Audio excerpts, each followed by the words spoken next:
رینالہ خورد RPO Sahiwal Humayun Bashir Tarar کی طیب سعید شہید police line آمد ہوئی۔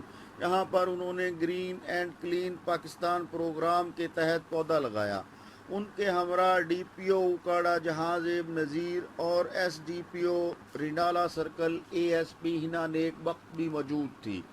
بعد ازاں پولیس دربار سے خطاب کرتے ہوئے RPO ہمایوں بشیر تارڑ کا کہنا تھا، پولیس افسران قانون کے دائرہ کار میں رہتے ہوئے اپنے فرائض منصبی کو یقینی بنائیں، عوام کے ساتھ انتہائی خوش اخلاقی کے ساتھ پیش آئیں۔ شہریوں پر تشدد اور کرپشن کرنے والے پولیس والے خود کو آج سے نوکری سے فارغ سمجھیں۔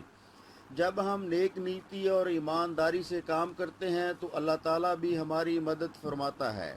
ہم لاتے ہیں ٹاپ نیوز، آپ کے فیوریٹ ٹاک شوز اور انلمیٹڈ انٹرٹینمنٹ صرف YouTube پر۔